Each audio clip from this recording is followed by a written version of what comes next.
It's October 30th, 1969, and we see two boys riding their bikes in the woods of Berkeley Cove in North Carolina. Soon their joyride turns horrifying, as they find the body of a young man. The boys inform it to the cops, and the town's Sheriff Jackson and Deputy Perdue arrive at the scene. Sheriff Jackson realizes the victim is Chase Andrews, the best quarterback the town ever had. They soon start investigating the scene to find some evidence, and learn they couldn't find his footprints. The officers then notice the tower. They climb up the tower thinking that Chase fell from the high tower, where they notice a broken grate, and Deputy Perdue thinks it's possibly an accident, but Sheriff Jackson isn't convinced. Few days later, Chase's autopsy reports arrive. The doctor reveals the death is caused by the sudden impact of the fall. Sheriff Jackson learns Chase's injury doesn't match with his position on the ground. They conclude that it's a murder, and Sheriff Jackson states they couldn't find fingerprints or any tracks, not even Chase's. The doctor then reveals they found some red fibers on Chase's jacket. The people in the town learn about Chase's murder, and they wonder who would kill him as he had a nice family and a perfect life. They suspect that Marsh girl, a young woman named Catherine Kia Clark. The sheriff and deputy hear their conversation, and decide to pay Catherine a visit. They reach her house but couldn't find Catherine, so they look around and find a red cap, thinking it's possible fiber they found on Chase's jacket. It turns out that Catherine is hiding in the woods, and takes a gasp as the officers leave. The sheriff and his patrol team start searching through the swamp, and they eventually find Catherine, who is trying to make an escape. She jumps out from her boat and runs away while the deputy chases after her. Catherine tries to take a deep dive, but Sheriff Jackson and other officers pull her out and apprehend her. She receives harsh criticism from the public while taking her to the prison. While Catherine is in the custody, she is met by a lawyer named Tom Milton, who is willing to defend her case. Catherine stays quiet while he tries to explain the seriousness of her case, and the people are going to judge her in court. But in order to help her, he needs to know more about her and who she really is. Catherine still stays quiet, but begins to speak when Tom is about to leave. In 1953, Catherine used to live with her mother, her older siblings and their abusive father. One night their father becomes more violent, causing their mother to abandon them, while Catherine chases her, but she won't look back. Slowly, the family starts leaving the house, starting with her brother Murph, followed by her sisters Mandy and Missy. Months later, her brother Jody is prepared to leave, and he tells Catherine to run into the marsh and go where the crawdads sing in case of any trouble. Catherine is left alone with her father. She meets a boy named Tate Walker in the marsh, who soon becomes her friend. One day her father takes her to a local store, and the store owner James Madison, who addresses them with respect and doesn't judge them by their appearance. Catherine meets his wife, Mabel, who learns Catherine is not getting any proper food, and asks if she goes to school, where she could get a nice hot meal and make some friends. She even encourages Catherine to go to school by offering her some clothes. Catherine decides to attend the school and gets to town, where she runs into Tom, who directs her towards the school. Catherine attends the class, but the other kids make fun of her for her appearance, causing her to run away and never return. She later starts spending time with her father fishing, and he started being nice to her, and even gives her a knapsack, so she could collect seashells and feathers. Later, she receives a letter from her mother and gets excited. She hands it to her father, who reads it before burning it. He then tells Catherine that her mother isn't coming back. That evening she finds her father angry, and burning every trace of her mother. Later, he abandons Catherine, leaving her all alone in the house. She soon has a hard time to survive, as the food and basic amenities ran out. She sets out to collect mussels in the marsh, and sells it to Madison's store, to buy things in return, and Mabel starts to help her in every possible way. Coming to the present, Catherine receives a bag of clothes sent by Mabel, which she wears for her first appearance at court, where the public starts to condemn Catherine, mostly because of her nature.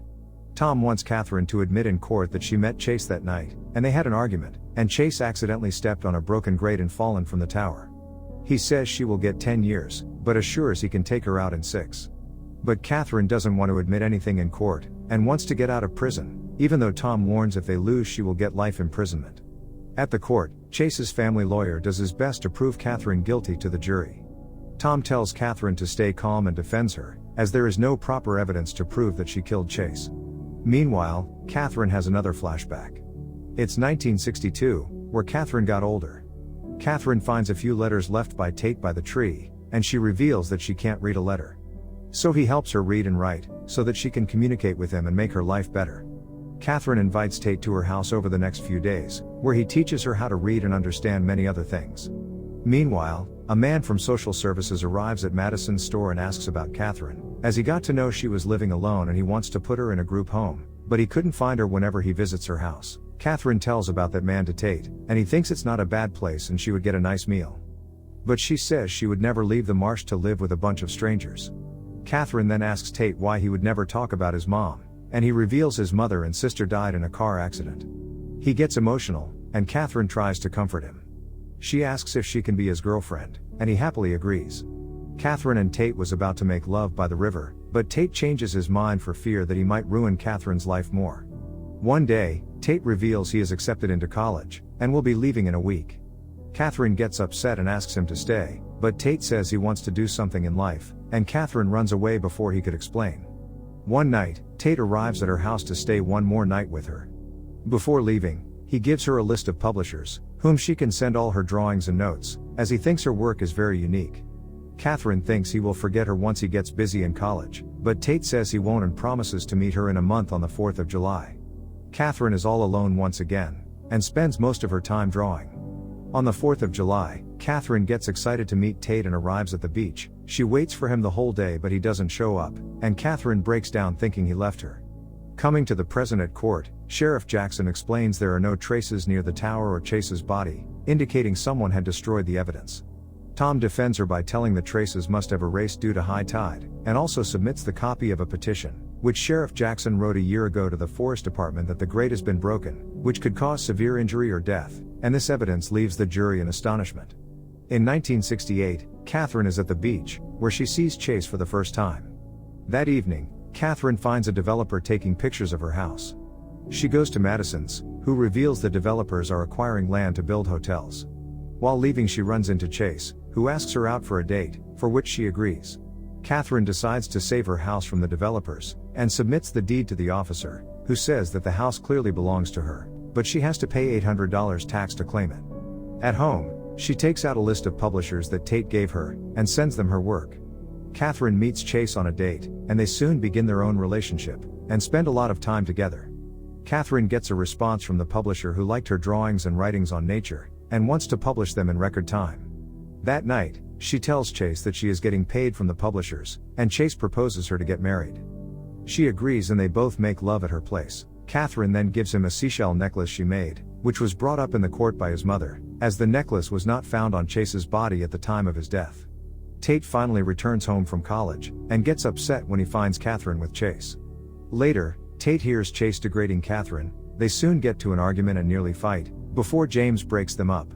Tate arrives at Catherine's house, but she gets angry and throws rocks at him, until he starts to apologize and explains himself. He asks if there is any way she could forgive him, but she says she doesn't know. One day Catherine goes to town and runs into Chase, where she learns that he is engaged to another woman, and she ends the relationship with him. Few days later, she receives the book she wrote, and the check from the publisher, and she will be attending a conference on the next month. She soon clears the tax, and uses some money to renovate her house. One day Jody shows up. He has joined the army and tracked Catherine down after finding her book.